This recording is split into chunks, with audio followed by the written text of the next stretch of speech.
Yan mga kabindors, narito tayo, naglalakad tayo dito sa banda sa may tinitirahan ni Nanay Siling. Nandito rin si Nanay Siling sa kalsada. Nay, kumusta Nay? Ito po, tumira ako dito sa maliit na kubo-kubo. So, nalungkot ako. Ito yung tirahan ko. So, dinidemolish na po.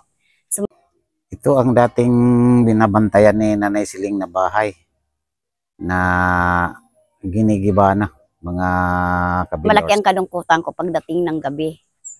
So, Ginigiba na Nay? opo. Hala. So, malungkot. So, ang sunod sana, ikapangangailangan ko is, talagang kailangan kong makauwi sa Pangasinan pagkatapos ng ano. Yan Nanay, napadaan ako dito. Nandito ka naman sa kalsada. Opo. Saka nakita ko yung bahay mong, di ba binabantayan mo yung malaking bahay na yan? Opo. Ginigiba na. Opo. So, Paano yung malungkot. kubo mo doon sa likod? Di ba nandun ka sa likod? Okay Opo, pa naman. Nandun pa. kapag gabi walang ilaw. Hindi, tingnan nga natin yung kubo Oo, mo doon opo. sa likod. So, dito na kaya, kuya.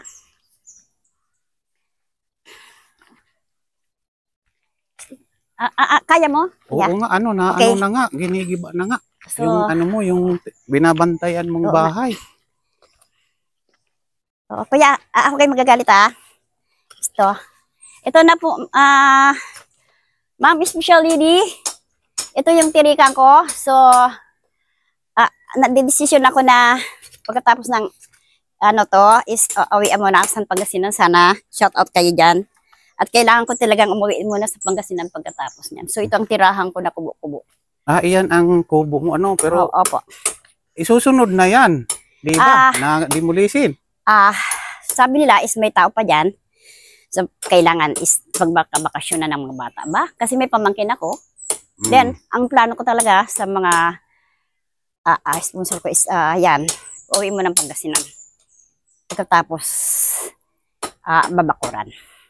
So, ito ang buhay ko, ma'am, mga sponsors. Sponsor ko, so ito, lang ilaw. As a caretaker, tiniis ko lahat yan. Is yan, ang buhay ng isang mahirap. Kaya nga Nay, yan, kasi ito ngang malaking bahay na ito, ginigiba na. Iyang sayo, gigibain na rin yun. Paano ka na? Ano nang mangyayari sa'yo? Ang isang walang nang... tirahan is nangangailangan sana ng konting biyaya. Ganun ba? Is titirikan ko, pauwi ako ng Pangasinan. Paano ka makakauwi na isang Pangasinan eh? Wala ka man income, wala ka man ano? Kailangan ko sa yung pamasahe sana. Arkilahin ko yung sasakyan with then. Ito pagbabakasyonan ko, mahirap ang walang pagbabakasyon sa Maynila. Kung sakasakaling nakatirik ako doon, uwi ako din Maynila. Dito tingin-tingin pa rin is pagbakasyonan kasi sa mga pamangkin ko na lang. Mahirap ang mangungupahan kasi. Kaya nga, Nay, ang ano nito, kasi pagkatapos nito, itong malaki na ito, ito naman yung sayo naman ang titirahin yan. Kasi, siyempre, sakop ng ano yan sakop ng compound. Ayan nga. Ang bahay ni Nanay Siling ka mo. Tirahan ni Nanay Siling. Ako sige na. Oo nga, talaga So, hindi ako makapaglinis pa kasi nangangagag sila. Baka matamaan ako. So, dito ako sa labas muna. Mayang gabi, dito ako. Walang ilaw. So, shout out naman kayo dyan. Oo. So, ito, isang mahirap na caretaker is nangangailangan din. Na kahit ano lang ba, konting biyaya. At kailangan ko rin talagang umuwi muna sa Pangasinan. Like makita ko si Tatay Dante. Nanay ko, within 15 years, hindi ko nakita. Oo. So, ito ang caretaker, isang caretaker na bumabantay, isang nilalang na mahirap lang. So, malit lang to. Itong ginawa ni Idol. Ito ang ginawa ni... Oo nga, alam ko yan. Yan ang Tatay Dante is nakahiga nga lang sa banig. Ginawa niyan ni... Ladika Vlog. Yan ang nagpagawa dyan. So, dito nyo nakilala, ma'am, special lady. Oo. So, hindi ako nakakaayos pa kasi itong bahay na malaki is kinakagag na. Is dinidemolish. So, yan nga, yan nga, nagtaka nga ako nang dumaan ako, sabi ko, uy, bakit butas-butas na yung binabantayan ni nanay na ano, na yung malaking bahay. Kaya iyan na ano kita, na interview kita kung Opo. kuan, bakit saan ka na ngayon? Nandito ka pa pala sa likod. Oo Ano? po. Paggabi yan ako Oo, kami. pero ito na yung malaki na ito Oo. inano na nga yan na, kasama na yan. Paano na ang ano mo? Ano ba ang ano mo na yung plano mo ba sa buhay? Plano mo ba? I think kung talagang hindi na ako, wala nang ano, yung plano nila is, uwiin ko talagang Pangasinan is, yan ang pangangailangan. Is pamasahe nga, with arkila, mga gamit ko. Ito, nagtiisip ako pagdating ng gabi, napakalungkot din. So, may dear sponsor, nakita niya na. Ito na siya. Si Tatay Dante, asikapin ko sana may matuluyan kami, pero sabi nila, tira daw pa muna to. So, ang unang-unahin ko muna is nanay ko, hindi ko makita. Then, makita ko yung titirikan ko doon sa Pangasinan. At shout out naman kay Jan na sana gusto ko rin magkaroon ng sarili kong bahay doon. So, plano ko din umuwi pagkatapos ng mahal na araw kaya. Hello, Ma'am Special Lady. From ano, oo yan, namimiss ko kayo. Oo. Tapos si Ma'am Special Lady ng ano, Ano yan, USA. ano yan, nice? Sponsor ko. Special Lady. Opo. Sponsor mo ay Dalawa sila. Ito ang nagpadala sa akin, naggawa ng kubo-kubo, si Ma'am Special Lady sa US. Ayan, sana mapanood itong video natin na So, ni miss ko kayo. Ma'am Special Lady. Para Opo. makita naman niya na ito yung tinitirahan mo dito. Malapit na rin madimulis yung ginawa ng idol mo na bahay na pinagawa sa iyo. So, ito pa rin as a caretaker is talagang sinisikap ko. Ito, pagkatapos ng magdidemolish, aayusin ko, linisin ko, talagang yan ang trabaho ng isang caretaker. Opo. Paano ka pa magki-caretaker dito na? Ito na nga, So, sinira na nga. Bago babakuran to, baka bigyan daw ako dito. Then, Bigyan ayusin ka ko to. bigyan Tuloy ka ng mga pamangking ko ba? Pag halimbawa na nakatira ko sa Pangasinan, kung halimbawa namimiss ko Maynila, is may kubo-kubo ako. Pero, ang priority ko talaga punta Pangasinan muna. Hindi, ang ibig ko sabihin ay itong, kay sabi naman, di ba yung kausap mo na bibigyan ka dito ng magtitiri ka ng kubo. Opo daw. Ang sa palagay mo, itong kubo mo, hindi na aalisin, hindi na didemolishin. Kaya, Yan ang sinasabi nila. mas maganda. Kasi nandito pa naman ako. So, priority ko muna is makita ko yung nanay ko within 15 years, hindi ko nakita. At si Tatay Dante is 2 taon ko na hindi nakita. So, malungkot. Di, ang gawin mo na lang dyan, Nay, kung Opo. Ayusin ko siya muna. Ayos mo. Opo. Linisin mo ito dito para hindi naman, sobra ang kuan. So, Sobra ang dungis ng paligid mo. So, alam mo ba, Grabe. idol, nabigla ako ng umaga na biglang kinagkag. So, walang warning. So, ito, nataranta ako. Ganun. So, syempre, kahit sino, di ba? So, maayos ako maayos akong, ayaw ko na may langaw talaga. So, syempre, ang libang ko dito is tanim. Lahat yan, may prutas, complete ang prutas, may rambutan, may kaimito, may saging, lahat ng klaseng prutas, mangga, marami. So, nabigla ako nung kinaumagahan na yan na winawagwag na to. Opo. Kaya nga, Nay, kung papayagan ka pa Opo. ng may-ari dito ng lupa, siguro ang may-ari ng lupa dito, yung nagdidemolish nitong na ito. Opo. Kung papayagan ka pa na tumira, yan ang sabi ko sa'yo, ito, linisin mo, parang mga anuhan na ng ahas yan dyan, Nay, Alam niyo po, pag alas 2, wala pang nangagagas taas, is dito ako alas 2 ng gabi. So, inaayos ko siya. Walang ilaw. So, bago ako makauwi ng Pangasinan, aayusin ko pa to. As talagang gusto ko, hindi mukhang basura. Kasi tanim-tanim ako dito so natambakan siya. Opo. Ayan, nakita mo naman yung itsura na, nandyan na, baka may malaking ahas na dyan. Wala naman kasi pag nakita kong butas, binubusan ko ng mainit na tubig. Then, lagi ako nagpapausok. Delikado na yan dyan na sa'yo. Naku, baka may dyan, may python dyan na malaki at saka pag oras ng gabi, bigla ka na lang lingkisin. Binubusan ko ng Clorox.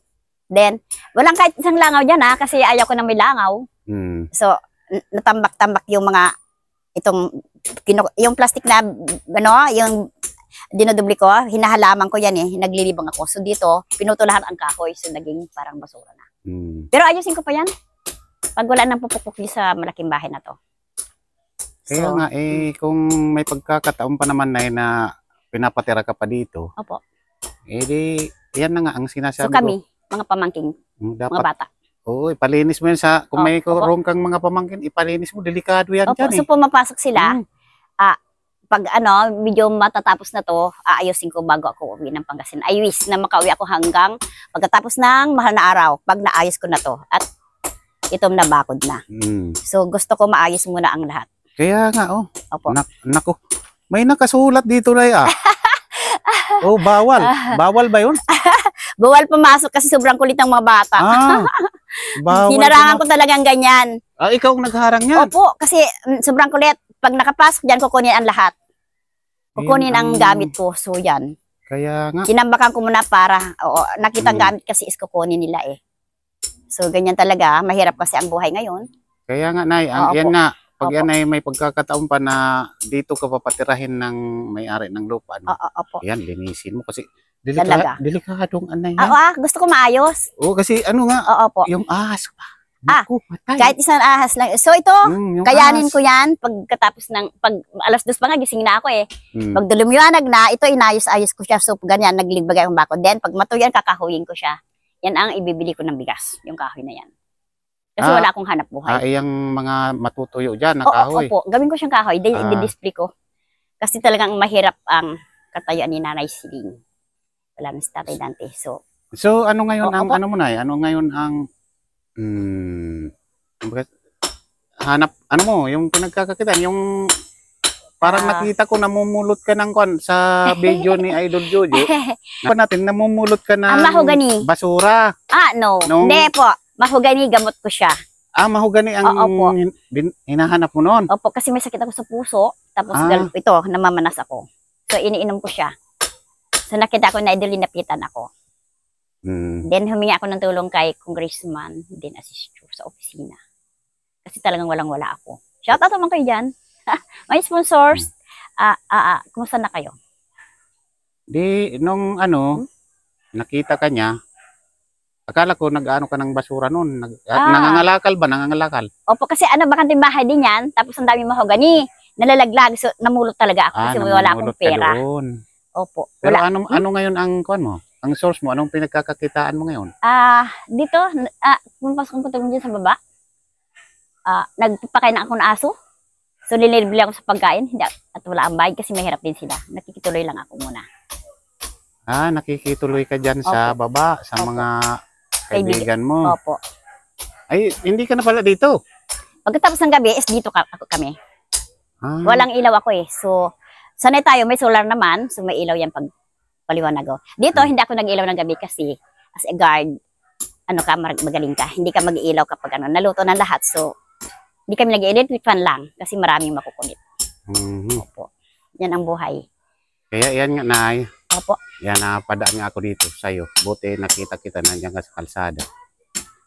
Yan, nakita natin yung bahay mo. Yan pala yung itsura na ng bahay mo, Nay. Ako, Ano lang yan talagang sa hirap ng buhay namin ni Tatay Dante is grabe. trapal lang yan noon. Kasi na-aksidente nga siya ho.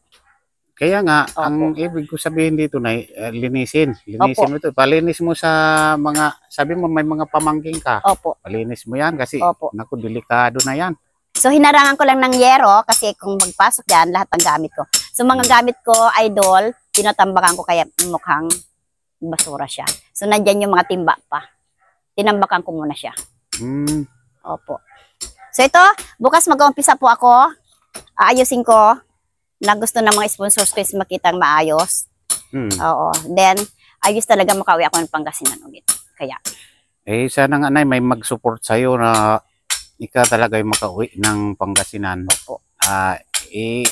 Panalangin mo sa Panginoon na mabigyan ka ng ganun at maging tulay sila na para matulungan ka na makauwi ka ng probinsya. Opo. Kasi sa amin naman, Nay, pagdating sa amin ay hindi man kami nakakatulong sa iyo ng ganun, yung financial kasi siyempre mahirap din ang buhay namin. Wala tayo. Sa pamamagitan ng video, ayan, natutulungan namin yung mga taong sobra ang paghihirap tulad sa'yo, sobra ang pangangailangan. Opo. Nay, ganun ang ano dito. Sana ay mapansin ka ng mga sponsor mo or mga viewer Love you, mo noon. mga sponsors. Miss ko na kayo. At talagang ito, aayusin ko pa to. Maasa kayo na maayos ang kapaligiran.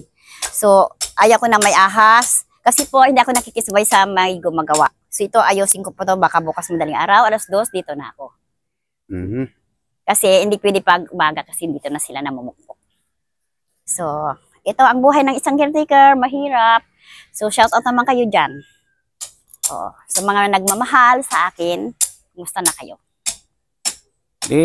Ngayon na, kanina pa kita tinatanong kung may kinita ka, may pambili ka ngayon ng bigas.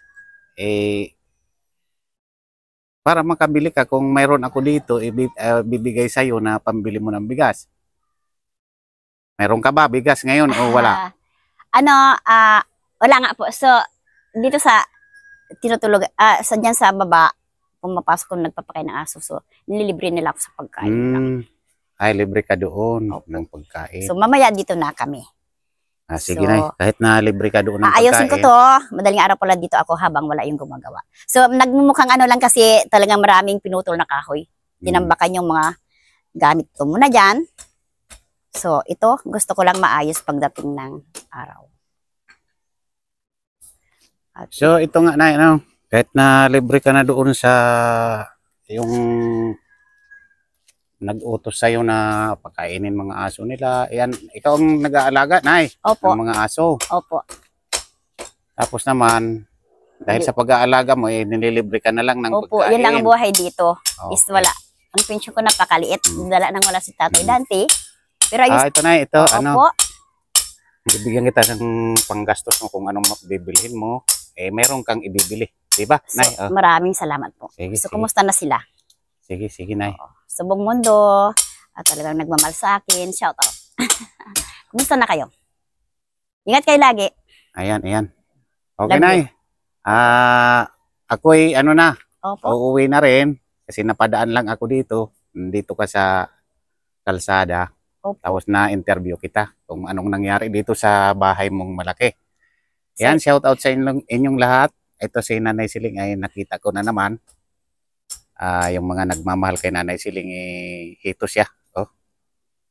Sa kanya pa ring bahay. Kaya nga, tinuruan ko nga si Nanay na malinis yan dyan.